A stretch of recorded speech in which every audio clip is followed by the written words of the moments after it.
इसमें पूरी प्रेरणा हमारे विजय प्रसन्ना जी सर की है, जो कि इनके फार्म पे मेरा जाना आना होता था, तो उससे प्रेरित होकर की ये यहाँ पर अपन ऑर्गेनिक फार्म की खेती भी चल रही है, साग सब्जी भी उगाते हैं और गौ माता के आशीर्वाद से सब कार्य चल रहा है।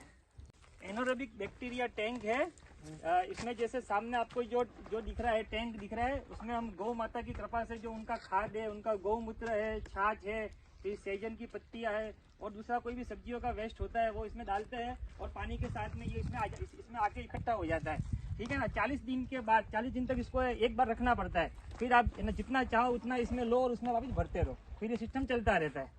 पक्षी वगैरह का चोच दे देते कर देते या मार्केट में नहीं लेते तो या आके हम इसको खाद के रूप में इसमें बना देते हैं। वाह, देखो ये 0 बजट वाला खाद है, तो बाहर से इतनी मीठा है। इसमें गोबर में और घन जीवामृत क्या डालते हो, इसमें किस तरह से बनाते हो? ये मैं ना जो गोबर इकट्ठा होता है तो ये उसके लिए हमने प्रॉपर एक शेड की व्यवस्था की है, जहाँ धूप नहीं आवे और बरसात वगैरह भी होवे तो वो रिस्क है, जो उनके न्यूट्रिशन जो खाद में गोबर में होता है वो बाहर नहीं जावे।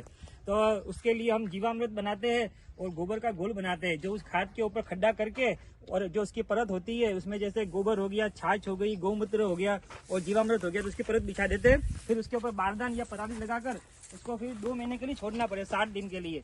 7 दिन में वो खाद बराबर प्रॉपर तैयार हो जाती है, जो यह हमारे काम में लगती है। गुलाब की खेती है, क्या है साथ में गुलाब के साथ?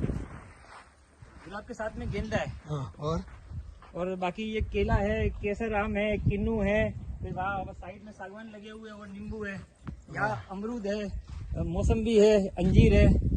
वाह, क्या ऊपर क्या बनाया देसी है? ये देसी जुगाड़ है, मल्टी लेयर फार्मिंग इसको कहते हैं। मतलब आप एक ही जगह पे 5 तरह की खेती आप मतलब उस पट्टे के ऊपर कर सकते हैं। जैसे जमीन के अंदर जमीन वाली हो गई, इसके ऊपर जो बेड बना हुआ है उस पर पत्ते वाली खेती हो जाती है। ये जो बम्बू है, बम्बू के सहारे बम्बू वाली जो इनके सारे जो है ना वैसे जो लटकन से चलती है वो वाली हो जाती है। और जो ये तार लगे हुए हैं उस तार के सहारे जो तार वाली जैसे खीरा हो गई, ककड़ी हो गई, टमाटर हो गई, वो चल जाती है। और 5वीं फसल के रूप में यहाँ पर देसी पपीता और सेजन चलता है। तो इस तरह से ये 5 लेयर मॉडल है। ये क्या बात है, क्या बात, आपने इजराइल जंगल में खड़ा कर दिया आपने। खेती के मुकाबले तो ये अब इसमें बस अपने पास गौ माता चाहिए और उनकी कृपा चाहिए, उससे काम हो जाता है। और रासायनिक खेती जो है उससे तो अपनी जमीन ही खराब होती है, उसका कोई अर्थ नहीं है। बस फिर उसमें अपने इंसेक्ट कीट वगैरह बहुत आते हैं, तो उसके लिए अलग से स्प्रे वगैरह का बहुत ये नुकसान वाला काम है किसान के लिए। तो आप तो धीरे धीरे जब दवाई पूरी बंद हो जाएगी तो आपका 40-50% खर्चा बच जाएगा। फिर बच जाएगा खर्चा। अभी मेरे को 3 साल तो इसमें दिक्कत आएगी, जैसे जैसे हमारी जमीन बढ़िया हो जाएगी। ये क्या है सामने, क्या है? ये सामने पपीते लगे हुए हैं। क्या बात है, कौन सी चीज आपने डाली है ये 8 बीघा में? 8 बीघा में सब्जियों की, हर तरह की सब्जियों की खेती होती है। उसके अलावा अपने फलों में लगभग सब वेराइटियां है, फल फूलों की खेती होती है और साथ में तरबूज है, खरबूजा है, मतलब कोई अपने धान की होती है। अभी हमने जैसे गेहूं ली है इसमें से।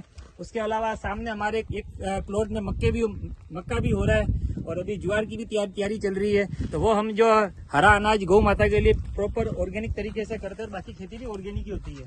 ओके, जय गौ माता।